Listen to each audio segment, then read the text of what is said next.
Assalamualaikum warahmatullahi wabarakatuh. Kembali lagi di channel Mr. N. Bersama saya Generasi Stres yang akan berbagi cerita yang berjudul Teluh, Kamu Harus Mati. Tanpa banyak kata-kata lagi, mari kita simak cerita selengkapnya.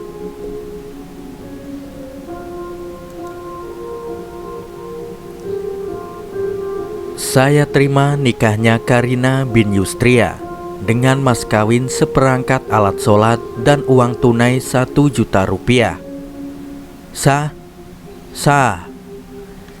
Riuh suara tamu undangan memberikan selamat kepadaku dan suamiku pada pagi hari itu. Oh iya, perkenalkan, saya Karina Yustika, orang yang akan menjadi korban pesakitan dalam cerita kali ini. Hari ini saya dinikahi oleh seorang pria baik bernama Wanto. Walaupun ini bukan pernikahan pertama yang saya jalani, tapi rasa bahagia lebih bersinar di hati saya. Bagaimana tidak, di tengah status saya sebagai seorang janda beranak satu, masih ada pria yang mau menerima keadaan ini dan mau untuk menyayangi, menafkahi saya dan anak saya. Belum lagi perilaku Mas Wanto yang dapat dikategorikan pria alim yang selalu dekat dengan agama. Begitulah hati saya mendeskripsikan tentang dia. Ya, setidaknya pikiran itu terus terjaga sebelum saya mengetahui kebenaran kelam akan sisi lain Mas Wanto. Sisi yang mengantarkan saya menuju pintu gerbang kesesatan. Selang seminggu dari pernikahan, Mas Wanto harus kembali ke Jakarta karena masa cutinya sudah habis. Untuk sementara aku dititipkan di rumah orang tuaku. Dia berjanji akan menjemput diriku beserta putri sematawayangku Lena di akhir bulan nanti. Sedikit kisah tentang pertemuan kami yang bisa dibilang seperti mie, sangat instan. Berawal dari medsos, kami berkenalan dan saling tukar nomor. Mas Wanto sendiri hanya 2 kali menemuiku, dan selebihnya hanya berkomunikasi via telepon. Namun pertemuan kedualah yang meluluh lantahkan hatiku. Aku seperti tidak dapat menolak lamarannya. Dia layak disebut pria karena langsung membawa ibundanya dan beberapa perwakilan keluarga untuk melamarku. Hanya berselang 5 bulan perkenalan itu dan kami memantapkan diri naik ke pelaminan. Mas Wanto hanya memiliki seorang ibu, sementara ayahnya sudah berpulang sewaktu dia SMP. Sementara aku hanya memiliki ayah yang masih setia menjaga diriku dan adik lelakiku. Ibundaku sudah lama berpulang, sesaat setelah melahirkan adik sematawayangku. Akhir bulan tiba, Mas Wanto datang memenuhi janji, dibawanya kami pergi guna menempuh kehidupan baru. Rasa cintaku kian bertambah. Semula aku mengira akan tinggal bersama ibu mertua. Namun Mas Wanto rupanya sudah menyiapkan tempat untuk kami bernaung. Lokasinya berada di salah satu kota madya yang menyangga kota Jakarta. Keadaannya cukup asri, hanya saja masih tergolong sepi. Walau sudah banyak rumah yang berdiri di sana, hanya beberapa kepala keluarga yang mendiami. Sisanya bangunan sepi yang sepertinya hanya sebagai investasi bagi pemiliknya. Sebagai gambaran saja, untuk blok di rumah itu ada 15 rumah lain, dan hanya 4 rumah yang sudah terisi. Dengan kata lain, 11 rumah masih kosong.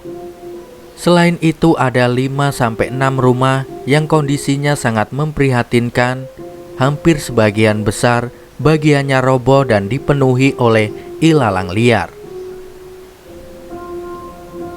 Rumah yang kami tempati terdiri dari 3 kamar tidur, 2 berada di bagian depan, sementara dapur dan kamar mandi berada di bagian belakang. Cukup aneh, karena satu kamar tidur lagi berposisi di sebelah kamar mandi dan dapur. Kamar itu terlihat penuh misteri, di mana bagian pintunya terkunci menggunakan rantai. Belum lagi posisi pintunya yang menghadap kamar mandi. Hal itu cukup membuat bulu kuduku merinding. Aku sempat menanyakan ke Mas Wanto perihal kamar itu, dan dia berkata dulu waktu bangun salah konsep, dan akhirnya menjadikan kamar itu sebagai gudang hingga saat ini.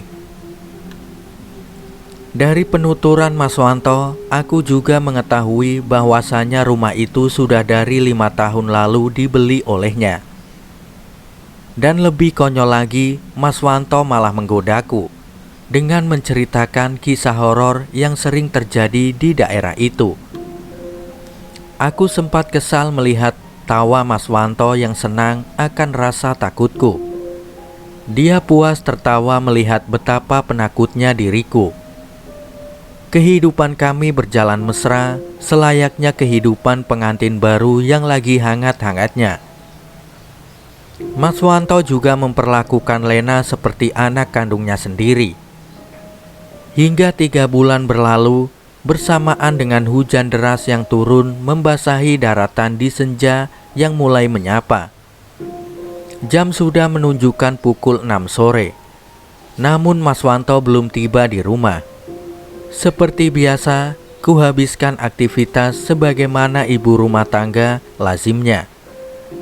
Selang aku menidurkan Lena di kamar. Treng, treng, treng. Terdengar bunyi benturan benda besi dari arah depan. Mas Wanto pulang pikirku saat itu. Bergegas kuambilkan payung dan kunci gerbang. Mengingat hujan yang masih turun dengan derasnya, langkahku sigap. Dengan tangan yang sudah menggenggam sebuah payung, ku buka pintu depan. Sontak aku berteriak, "Hei, siapa kamu?" Seorang wanita di tengah hujan deras mencoba membuka gembok pagar itu. Sontak dia menghentikan aktivitasnya dan menatap sinis ke arahku. Takut wanita itu berniat jahat atau mungkin dia tidak sendiri. Aku langsung berteriak, "Tolong, tolong!" Wanita itu gugup seiring dengan teriakan minta tolong yang terus aku lakukan. Tatapannya menoleh ke berbagai arah, seolah memastikan tidak ada yang memergoki aksinya saat itu. Samar terdengar ucapannya di tengah suara hujan yang masih menambah horor suasana. "Awas lo bangsat," katanya sembari berlari pergi meninggalkanku. Darah seakan turun melepaskan seluruh sendi di tubuh. Tanpa sadar aku merintikkan air mata. Pikiranku buyar, kosong, hanyut dalam rasa takut akan peristiwa gila yang baru saja terjadi. Saat itu aku tidak tahu harus berbuat apa, selain hanya berjaga di depan pintu sembari berharap wanita jalang itu tidak kembali lagi dan Mas Wanto segera pulang ke rumah. Lama aku menanti, Mas Wanto tak kunjung kembali. Konsentrasiku terpecah kala terdengar panggilan memanggil.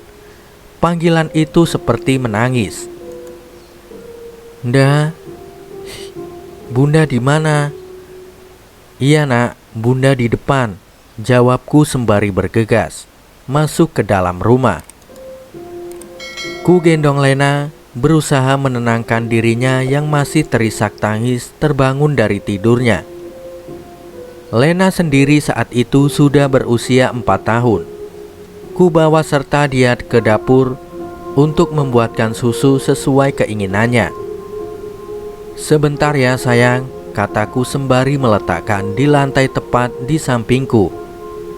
Tanganku mulai membuat susu. Suara gedoran terdengar kencang, memaksa untuk mendobrak pintu. "Astagfirullah," spontan aku berkata. Aku lupa akan kejadian yang baru kualami. dan aku pun lupa untuk menutup pintu depan. "Siapa di dalam dah?" kata Lena sembari menunjuk ke arah kamar yang dijadikan gudang oleh Mas Wanto. Brak, brak, brak.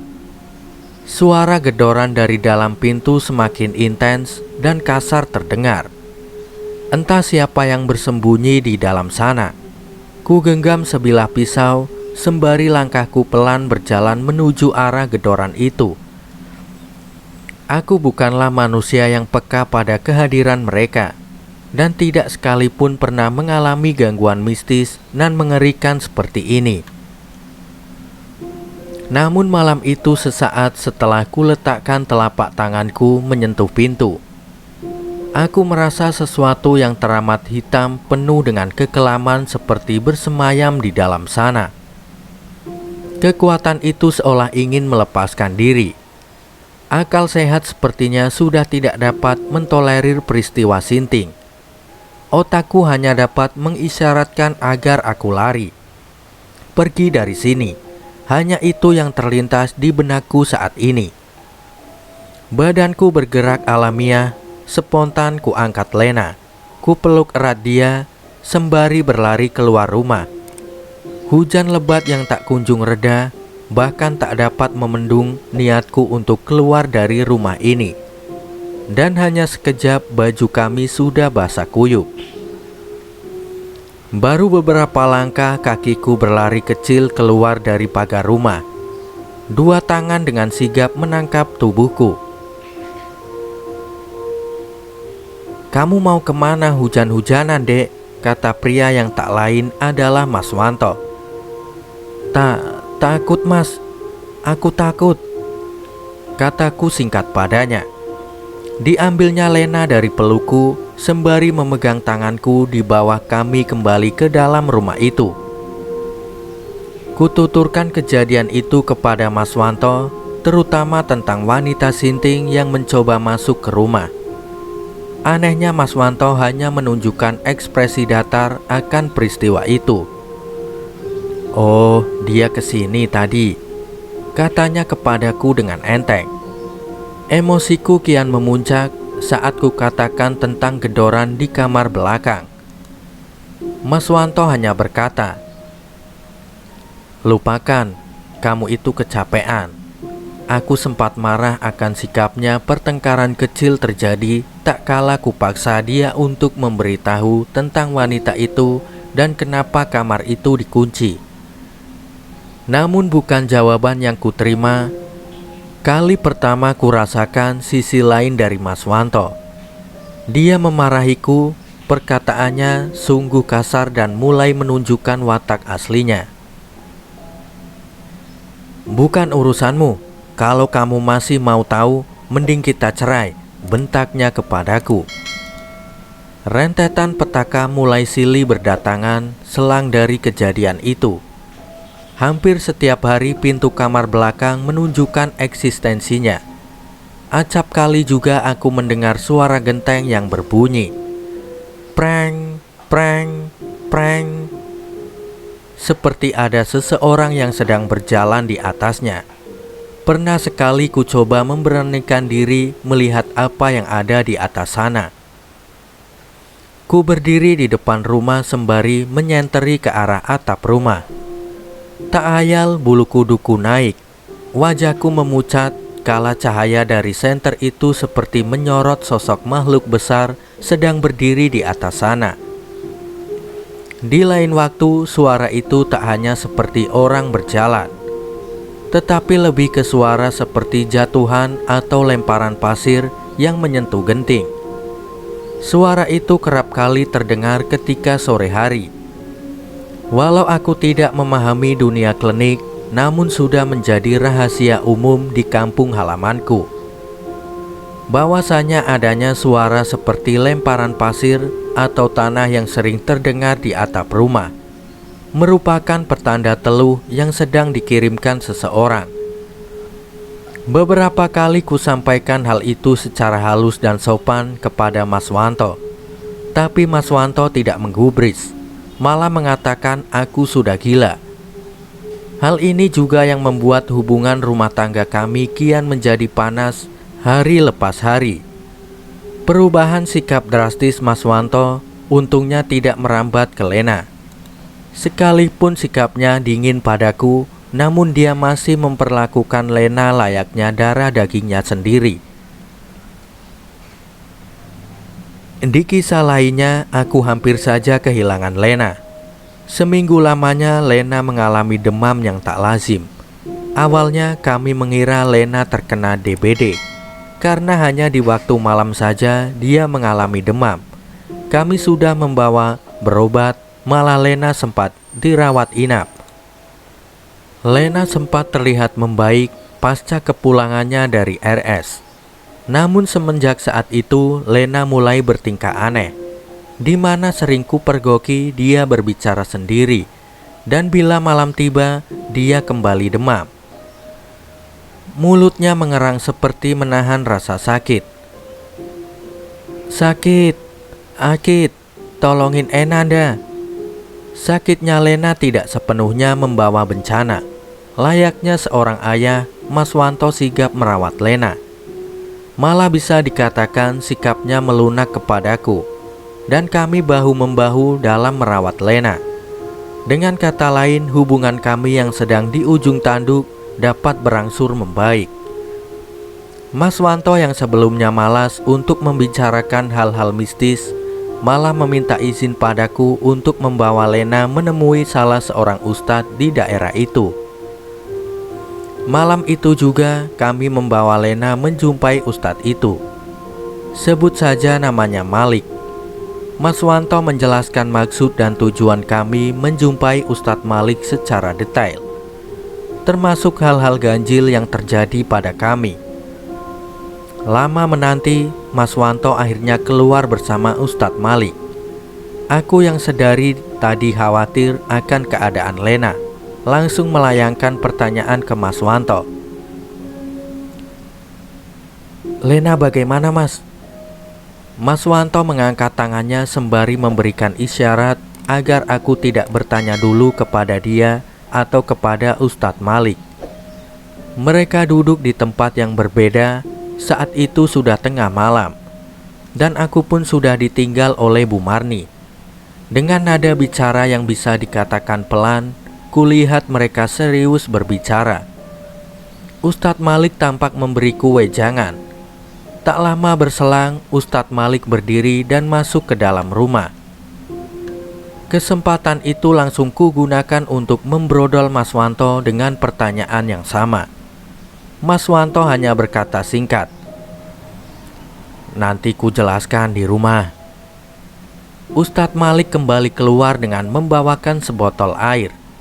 Diberikannya botol itu ke Mas Wanto, dan setelah menerima botol itu, Mas Wanto pun berpamitan pulang.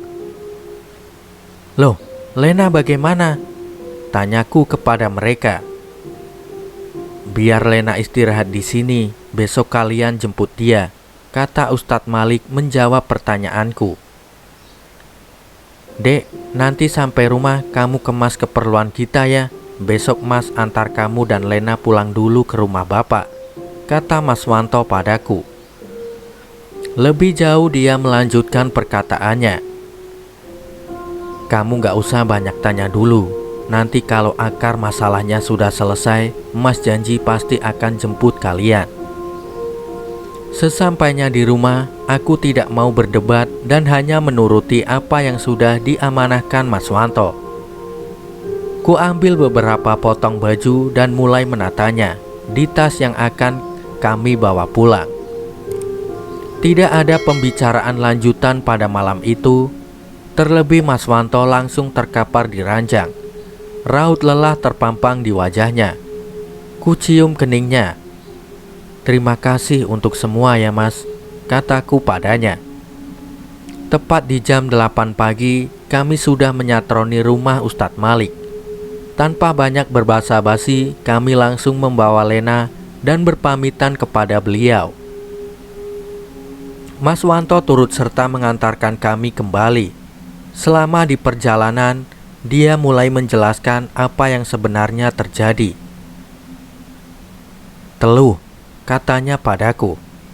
Dituturkannya apa yang disampaikan Ustadz Malik, bahwasanya saat ini ada orang yang tidak suka dengan kami dan mengirimkan teluh kepada keluarga kecil kami. Aku syok mendengar penjelasan Mas Wanto. Sempat kutanya apa wanita sinting itu ada hubungannya dengan semua ini. Mas Wanto tampak diam sejenak. Tidak baik berprasangka buruk, jawabnya padaku. Mas Wanto mengatakan wanita itu memiliki kelainan alias orang gila dan merupakan warga sekitar kampung. Cukup aneh mendengar penuturan Mas Wanto, belum lagi saat aku menanya soal kamar dan kejadian yang kualami. Hanya gudang biasa, tidak apa-apa. Dia memperbolehkan aku melihatnya apabila masalah ini sudah terselesaikan. Perihal kejadian mistis yang kamu alami, wallahu alam, hanya Tuhan yang maha mengetahui, katanya kembali melanjutkan percakapan kami. Matahari yang bersinar mundur terganti pekatnya malam. Kabut sesekali tampak menghalangi perjalanan. Di bangku belakang kulihat Lena pulas tertidur. Dia tampak baikan, tak terdengar lagi suara mengerang kesakitan dari mulutnya seperti beberapa hari lalu. Bahasan seputar permasalahan klinik yang sudah tidak dapat kami cerna dengan akal sehat perlahan berubah menjadi obrolan ringan tentang rencana indah Mas Wanto tentang kehidupan kami. Menjelang subuh kami sampai di rumah. Kehadiran kami yang tiba-tiba membuat bapak dan adikku kaget. Belum lagi tradisi masyarakat kampung, bila ada yang kembali, maka warga lain juga akan datang bertamu. Seperti saat itu, beberapa warga yang masih berjaga di pos ronda datang ke rumah, menyalami kami dan menanyakan perihal kepulangan kami yang dadakan. Mas Wanto menjawab singkat, "Biar surprise, Pak," jawabnya kepada ayahanda dan beberapa warga yang ada di sana. Aku tidak menyalahkan Mas Wanto, mungkin dalam hatinya tidak mau permasalahan ini menjadi besar yang mungkin bisa menjadi aib bagi keluarga kecil kami. Mas Wanto hanya 2 hari menginap di rumah. Perkataannya seolah membuatku dejavu. Dia berjanji akan kembali menjemput kami, tapi kali ini tidak ada kata akhir bulan. "Setelah semua normal nanti Mas jemput ya," katanya padaku. Malam sebelum Mas Wanto berencana pulang, keganjilan serta firasat tidak menyenangkan hadir dalam pikiranku. Bagaimana tidak, sedari maghrib menjelang, wajahnya terlihat pucat. Dia seperti linglung. Matanya jelalatan menilik ke berbagai arah. Keringat dingin menyucur di dahinya. "Kamu kenapa, Mas?" sempatku bertanya. Ndak apa-apa, Dek," jawabnya seperti orang yang tidak fokus. Sebotol air pemberian Ustadz Malik diberikan Mas Wanto kepadaku sebelum kepulangannya di pagi itu. "Kalau Lena kambuh lagi, minumkan air ini ya, Dek. Ingat kalau penyakitnya kambuh saja," pesannya kepadaku. Berat bagiku melepas kepergiannya, apalagi mengingat akar permasalahan ini baru memasuki babak baru. Sebentar ku peluk dia, mencoba menyenangkan hatiku. "Jaga diri ya, Mas," kataku kepadanya. Beberapa hari berselang, keadaan berlangsung membaik. Lena tidak lagi memunculkan gelagat aneh. Komunikasiku dengan Mas Wanto pun berjalan lancar. Keadaan rumah berangsur kondusif. Ustadz Malik yang diundang ke rumah berhasil menemukan tempat di mana teluh itu ditanam. Benda berbentuk seperti boneka, terbungkus kain putih. Terdapat tusukan menggunakan jarum hampir di seluruh bagian, yang disematkan dengan tanah dan tetesan darah. Begitulah penuturan Mas Wanto kepadaku. Malah Mas Wanto juga sudah mengisyaratkan agar menjemputku dalam kurun 1 sampai 2 minggu ke depan ketika kerjaannya lenggang. Baru seminggu informasi itu kuterima, kabar baik seketika berubah tragis. 3 hari lamanya aku lost kontak dengan Mas Wanto. Nomornya mati dan tidak ada kabar sama sekali. Terlihat tidak sopan, ku beranikan diri menghubungi ibu mertua guna mendapatkan kabar Mas Wanto.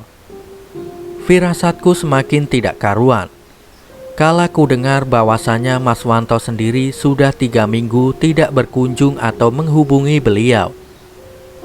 Berat hati ku titipkan Lena ke ayah kandungnya, mengingat di rumah hanya ada bapak yang harus bekerja, sementara adikku masih bersekolah.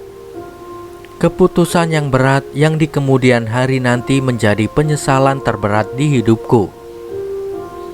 Bermodalkan uang seadanya, aku nekat kembali ke Jakarta guna mencari tahu apa yang terjadi dengan Mas Wanto. Jalan nekat yang kupilih merupakan keputusan tepat. Bila mana aku tidak kembali ke Jakarta, mungkin Mas Wanto hanya tinggal kenangan. Kudapati Mas Wanto tergeletak lemah di salah satu kamar. Tubuhnya kering, dengan wajah pucat, dia tergulai lemas tak berdaya. Pelipis matanya tampak menghitam, belum lagi sekujur tubuhnya memar berwarna biru lebam. Di bagian bawah pahanya basah, terciprat kotoran yang mulai mengering. Bahkan kotoran itu tercecer hampir di seluruh bagian bawah kasur. Bau busuk yang teramat pesing terasa menyengat di dalam kamar itu. Aku menangis melihat kondisi Mas Wanto. "Kamu kenapa, Mas?" kataku sambil memegang tangannya. Mas Wanto tampak seperti sudah kehilangan kesadarannya dan tidak mampu menjawab pertanyaanku. Namun air mata juga tiba-tiba mengalir dari matanya, seolah menyadari kehadiranku. Saat itu juga aku berlari, pergi menuju ke rumah beberapa tetangga, memohon pada mereka untuk membantuku bergegas membawa Mas Wanto menuju rumah sakit. Setibanya kami di RS, Mas Wanto langsung mendapatkan penanganan khusus. Dia dirawat di kamar ICU. Buntu, itulah hal yang kualami. Aku tidak tahu harus berbuat apa. Hanya ibu mertua yang dapat kuharapkan menjadi tempatku berbagi kesedihan saat ini. Sehari suntuk kujaga Mas Wanto, ku pijit kaki, tangannya dan berbicara apa saja yang aku bisa. Berharap hal kecil itu dapat direspon oleh Mas Wanto dan memberikan semangat kepadanya untuk sembuh. Keesokan paginya, ibu mertuaku baru tiba di RS. Kehadiran beliau bersamaan dengan jadwal kontrol dokter yang menangani Mas Wanto. Dokter itu menginformasikan hasil lab dan ronsen dari Mas Wanto. Transient ischemic attack, lebih dikenal dengan istilah stroke. Begitulah vonis yang dijatuhkan padanya. "Bu, suami ibu terkena stroke ringan dan ada kemungkinan sementara waktu ini beliau akan lumpuh. Saat ini kita sama-sama berdoa agar pasien cepat diberi kesembuhan," terang dokter itu secara detail kepada kami. Tak hayal, penjelasan itu hanya kami balas dengan isak tangis yang alami menetes. Ku coba tegar, menenangkan ibu mertua yang sepertinya tidak dapat membendung perasaannya lagi. Ku peluk dia. "Sabar, Bu, Mas Wanto pasti sembuh," kataku menenangkan, walau sebenarnya aku jauh lebih terpukul. Sekitar jam 11 kurang, aku meminta izin untuk meninggalkan mereka berdua.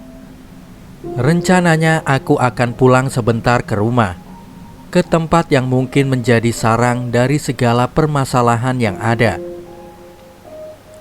Berada sendiri di rumah terkutuk itu sungguh sangat tidak menyenangkan. Belum lama aku masuk ke dalam, suara gedoran sudah menyapa dari bagian dapur. Belum lagi aroma busuk yang berasal dari dalam kamar, di mana kasur itu pun masih bercecer kotoran yang sudah dihinggapi oleh lalat dan serangga lain. Apa daya, aku harus bertanggung jawab terhadap kondisi rumah. Belum lagi persediaan baju ganti Mas Wanto memang sudah habis. Kubuang jauh rasa takut itu dan memulai pengabdian menjadi istri yang baik. Hari mulai sore dan aku masih tertahan. Beragam pekerjaan masih menumpuk, seolah menunggu untuk dieksekusi.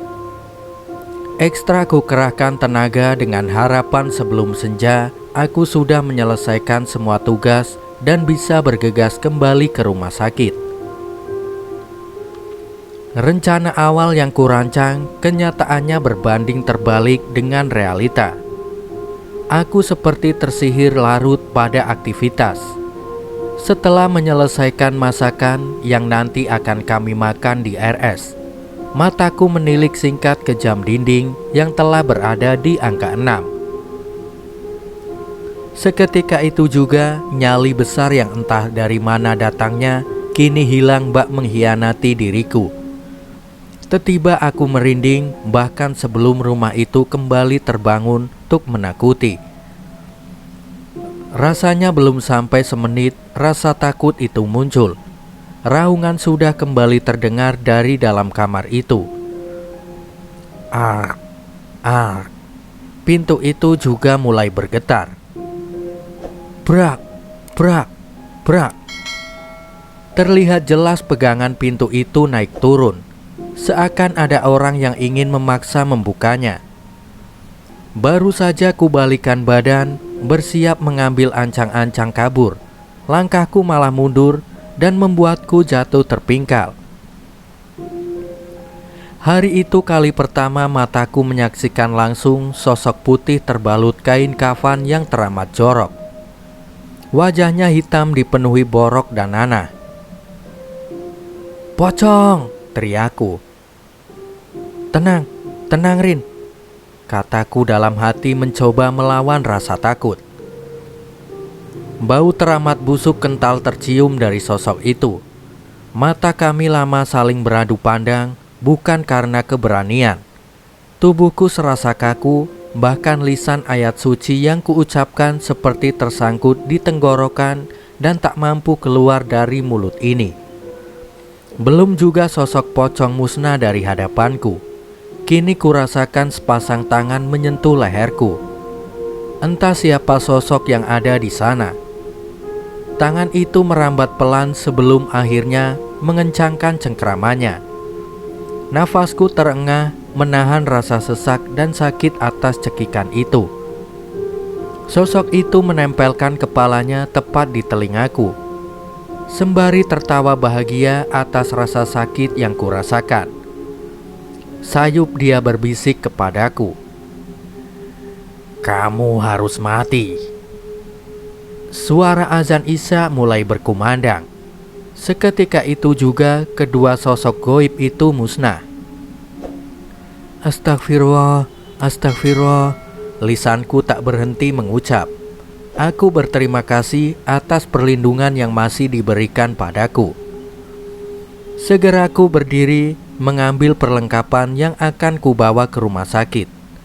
Langkahku sigap mematikan semua listrik dan langsung mengunci rumah. Sambil menunggu ojek online yang telah kupesan, sengaja aku menyambangi salah satu tetangga dengan alasan menitipkan kunci. Padahal jujur aku sudah tidak memiliki keberanian walau hanya berdiri di depan gerbang rumah itu. 10 menit berselang ojek pesananku telah datang dan kami langsung menuju ke RS. Sebelum keluar dari komplek menuju ke arah jalan raya, pandanganku tidak sengaja menatap sosok seorang wanita. Dia berdiri pas di samping gapura komplek. Bulu kuduku merinding. Saat itu aku baru sadar sosok wanita itu ternyata merupakan perempuan sinting yang dulu pernah menggedor gerbang rumahku. Sekilas kulihat dia tersenyum padaku, dan tatapannya, matanya tajam mengikuti arah lajur kendaraan kami. Tatapan yang penuh dengan dendam, itulah yang kurasa saat menatap wajahnya. Suara langkah menggema di sepinya malam. Seorang wanita berjalan menelusuri lorong panjang yang akan mengantarkannya ke bangsal, tempat bagi mereka para penginap. Mata tajam menatap lurus ke ujung lorong itu. Tangannya terlihat penuh menenteng beberapa tas. Dia berjalan agak sedikit berlari, melangkah cepat menelusuri lorong yang sedari tadi ingin menelannya dalam kesesatan. Sesaat berlalu, dia merasa tenang karena sudah berada di depan pintu tempat di mana suaminya sedang dirawat. "Assalamualaikum," kata wanita yang bernama Karina itu masuk ke dalam ruangan. "Maaf Bu, aku telat," kataku kepada ibu mertua yang masih setia menemani Mas Wanto di sana.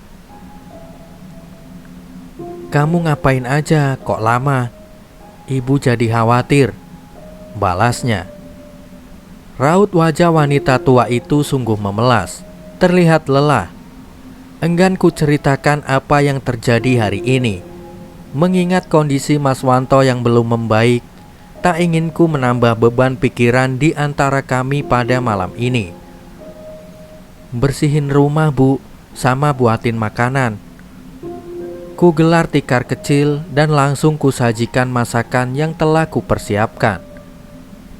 "Ibu makan dulu ya, terus istirahat, biar saya yang jaga Mas Wanto." Tiada bantahan, ibu terlihat lahap memakan masakanku. Tak lama berselang, ibu mertuaku terlihat sudah tertidur. Hanya beralaskan tikar tipis. Ruangan ini bukan ruangan VIP. Ada 2 kasur lain yang menganggur. Sempatku meminta agar beliau tidur di salah satu kasur itu, namun ditolak olehnya. Sejenak aku memijitin Mas Wanto sembari membacakan doa, dan tak berselang lama mata pun sudah tidak menahan rasa kantuk. Belum lagi rasa nyeri masih terasa di leherku. Ada bekas biru memar menjadi saksi perlakuan jahanam yang tadi sore ku alami. Karena tidak enak dengan ibu, kuurungkan niat untuk tidur di ranjang kosong yang ada.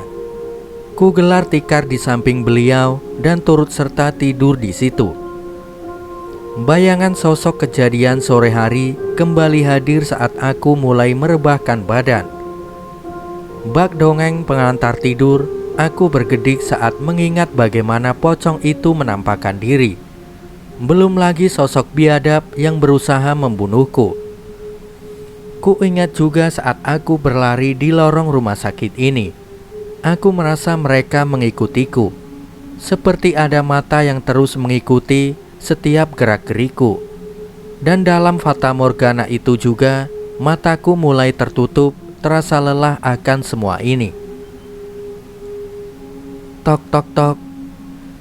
Samar suara ketukan pintu membangunkanku dari tidur. Tok tok tok. Ketukan itu kembali berbunyi. Ku buka mata dari tidur singkat yang baru ku jalani.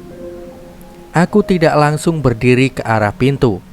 Rasa kantuk yang teramat sangat membuat aku masih duduk sembari mengumpulkan nyawa untuk beranjak ke arah suara. Baru juga aku mau berdiri, ibu mertua menangkap cepat tanganku. Dia menatapku dengan serius. "Ibu juga dengar," katanya, sembari menarik dan meyakinkan aku agar kembali dalam posisi tidur. "Lebih baik kita biarkan suara itu," pungkasnya lagi. Cukup lama aku terdiam, bingung akan perkataan ibu. Sebelum aku menyadari bahwasanya sesuatu yang konyol ketika ada orang yang berkunjung di tengah malam. Sekalipun itu petugas medis, tentunya dia akan masuk cukup dengan 1-2 kali ketukan. Suara langkah pelan berjalan ke arah kami. diiringi tarikan nafas satu-satu seperti orang yang teramat sesak. Mataku sedikit menoleh ke sumber suara. Samar bayang sosok itu sudah berdiri di tengah posisiku dan ranjang Mas Wanto. Bayangnya terlihat besar menutupi tubuh kami yang berada di lantai. Dari dinding kulihat bentuk wujudnya yang tak lazim. Kakinya lurus menyatu dengan bagian badan layaknya manusia. Seketika jemari ibu terasa kencang memegang tanganku, seperti memberitahu dia lebih memahami sosok apa yang bertamu malam itu. Tangannya basah dan sangat dingin. Pagi tiba dan kami terbangun dengan perasaan yang tidak nyaman. Belum juga aku sempat menghirup udara pagi, ibu sudah menyodorkan berjuta pertanyaan padaku.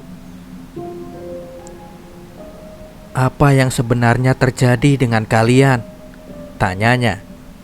Singkat cerita, aku menjelaskan segala kejadian mistis yang menimpa rumah tangga kami.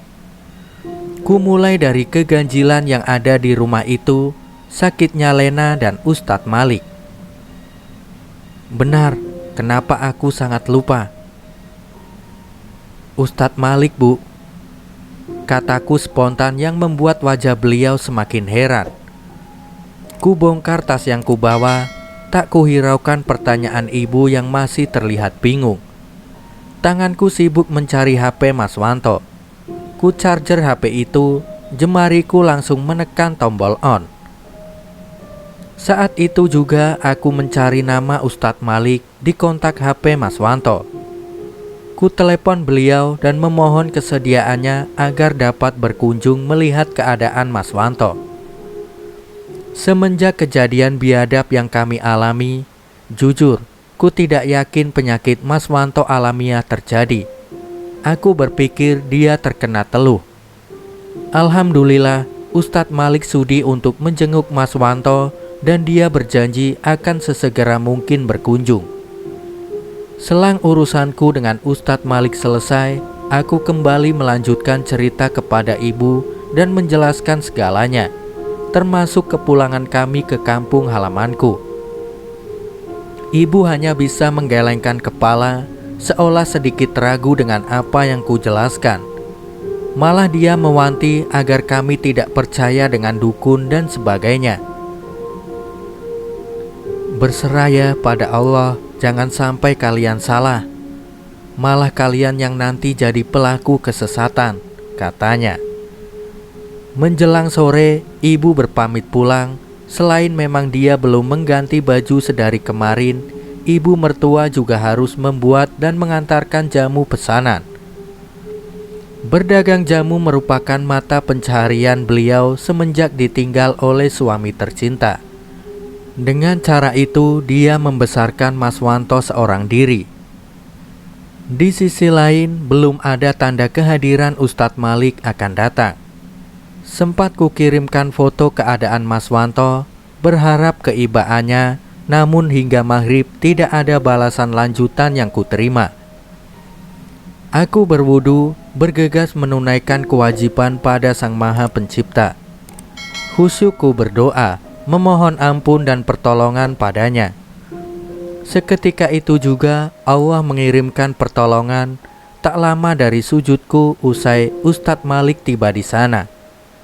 Tak banyak dia berbicara padaku, hanya sekedar salam, dan dia meminta izin untuk melihat Mas Wanto. Ustadz Malik berdoa, membacakan ayat-ayat suci. Dia mengusap kaki Mas Wanto, tangannya seolah menangkap sesuatu. Mas Wanto mengerang hebat, tubuhnya menggelinjang, bergerak seperti memberontak, darah segar termuntah dari mulutnya. "Astagfirullah, ini sudah sangat keterlaluan. Tujuannya memang ingin menghabisi kalian," kata Ustadz Malik melihat bagaimana tubuh Mas Wanto merespon pengobatan yang dilakukannya. Ustadz Malik melanjutkan pengobatannya. Diambilnya botol kecil yang ada di sakunya.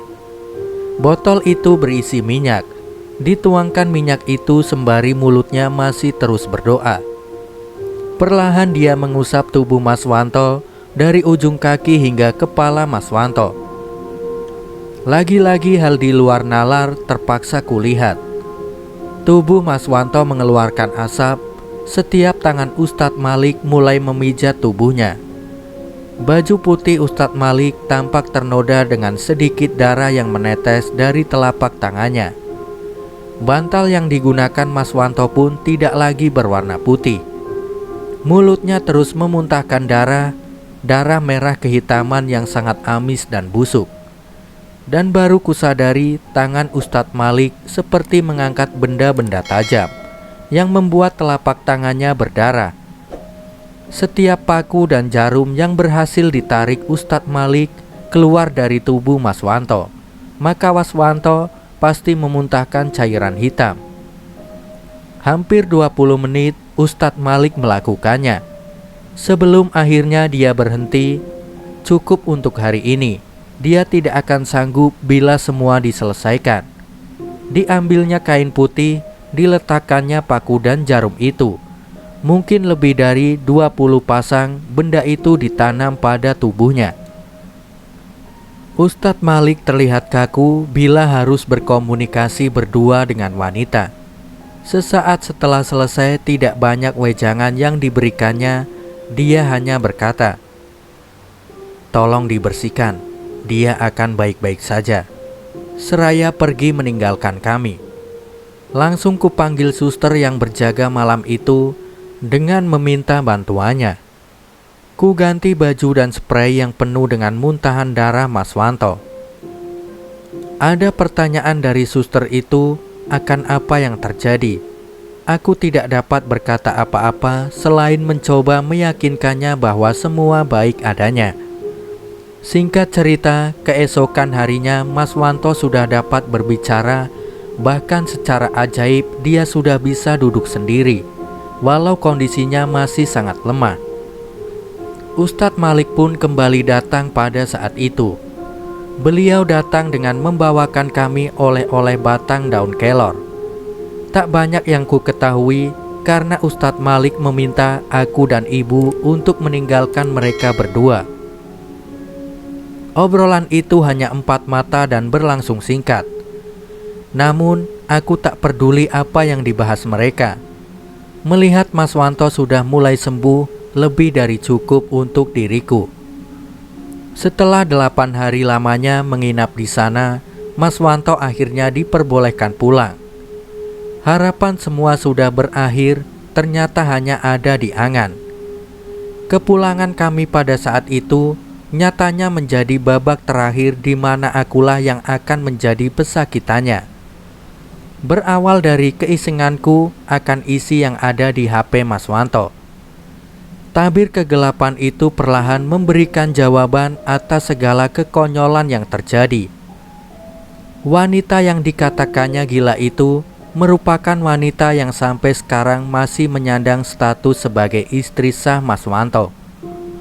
Dan yang lebih menyakitkan hatiku lagi, sewaktu Ustadz Malik berkunjung untuk melakukan pembersihan di rumah itu, teluh utama berada di kamar tertutup itu, di mana di dalam kamar itu berisi foto, pakaian dan lain sebagainya dari wanita yang akhirnya ku ketahui bernama Wijayanti.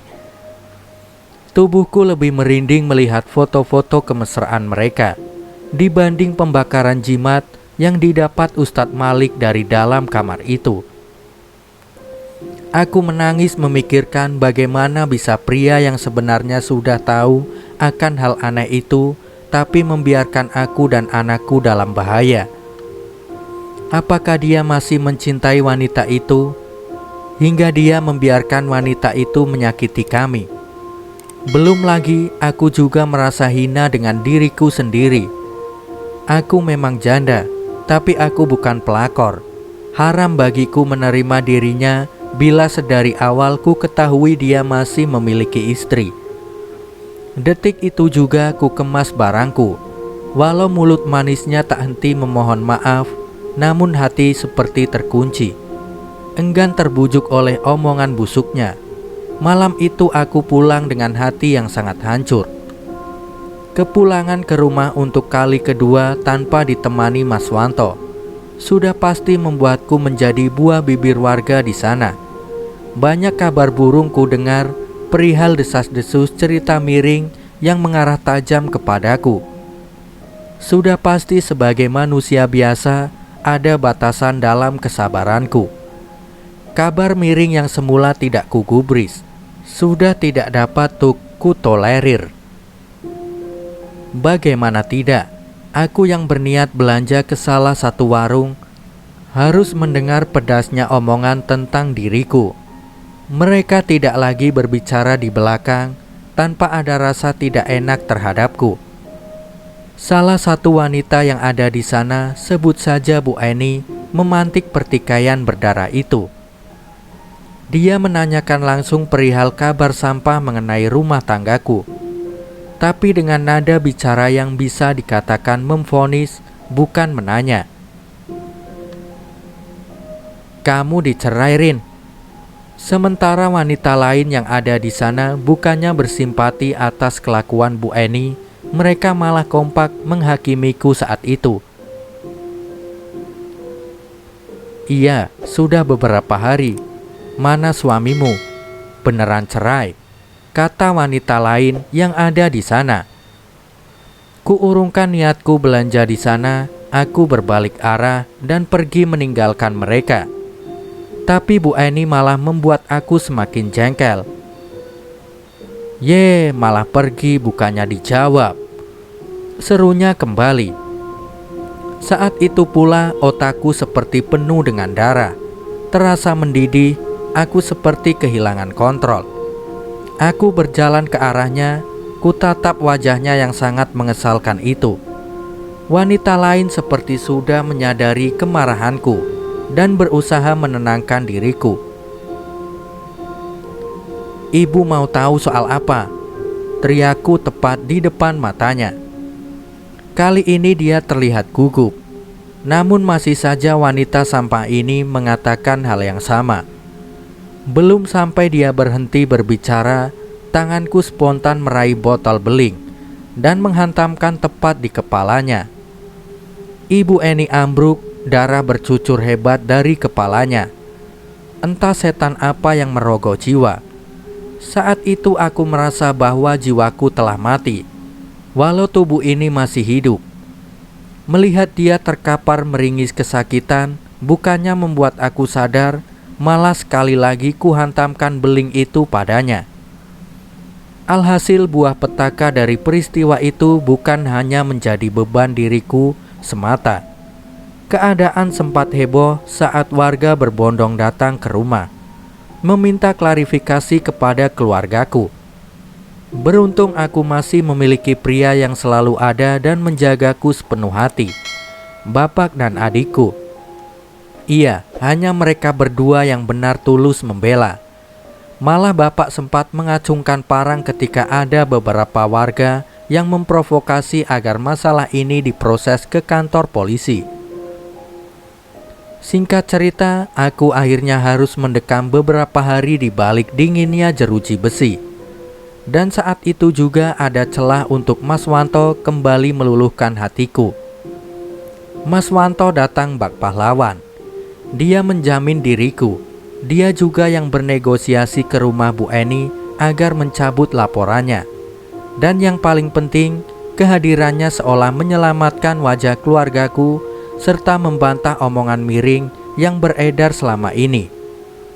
Bapak hanya bisa mengelus dada mendengar kejujuran dari mulutku. Meski kecewa dengan kelakuan Mas Wanto, namun tetap dia memberikan maaf. Dengan syarat Mas Wanto harus segera mengurus surat cerainya. Selain itu, aku juga belum diperbolehkan pulang ke Jakarta bersama Mas Wanto sebelum semua terselesaikan. Mas Wanto menyanggupi permintaan Bapak dan berjanji secepat mungkin merealisasikan permintaan Bapak.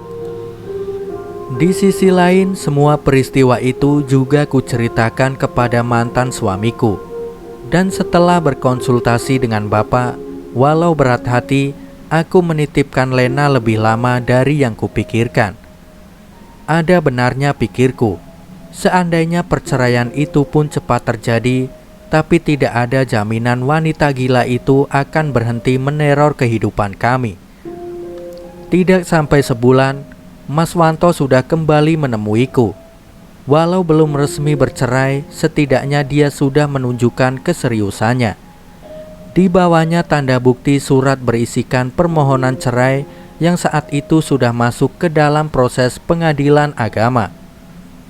Aku senang akan keseriusannya menata kembali kehidupan kami. Hal itu yang membuatku memohon kepada Bapak agar diberikan izin ikut kembali ke Jakarta bersama Mas Wanto.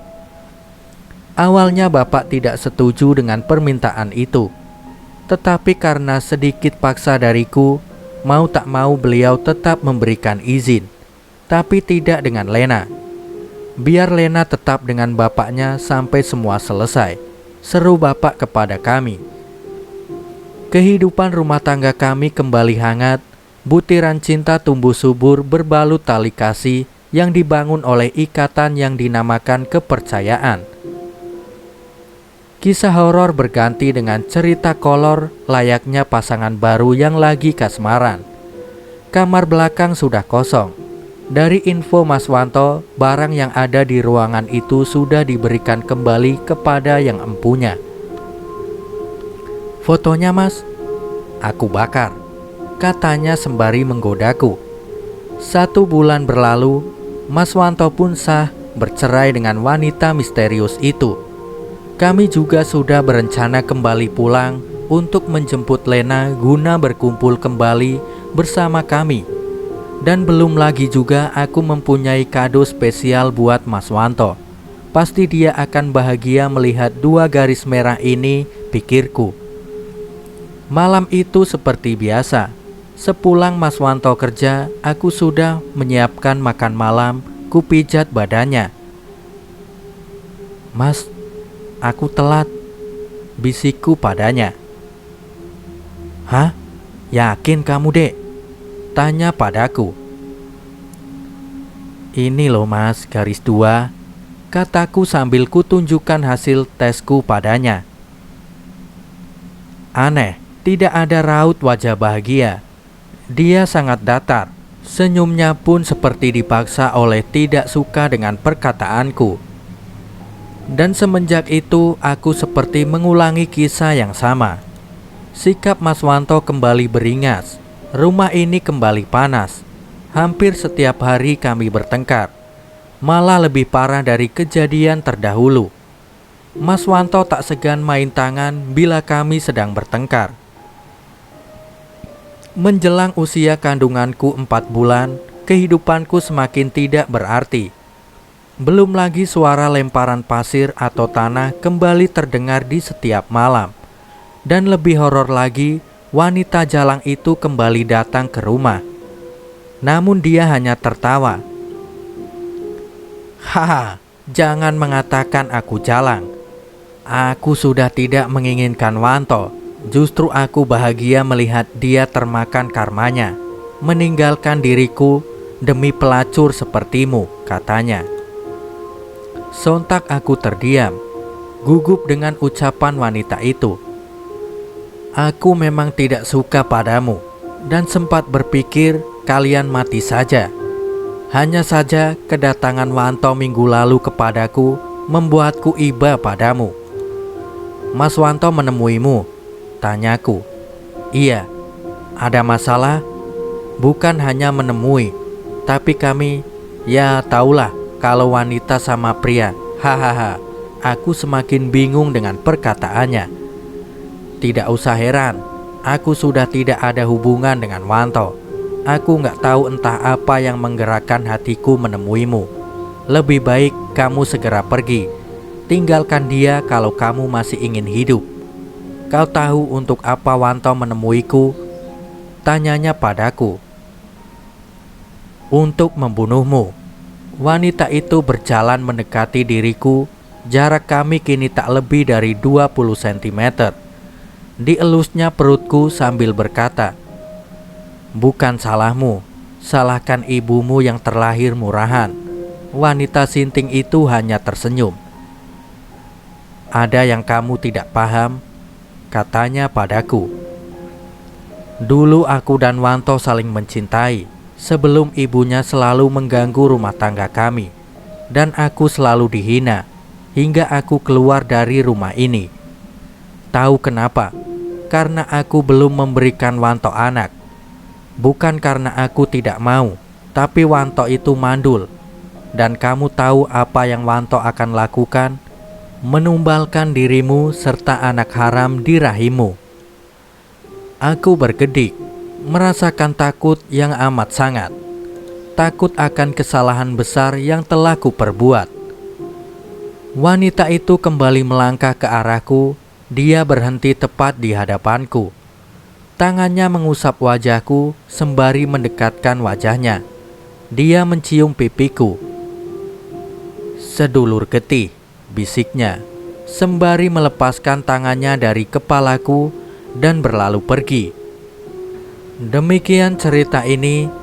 Tamatlah sudah dari kisah yang menyeramkan ini. Wassalamualaikum warahmatullahi wabarakatuh.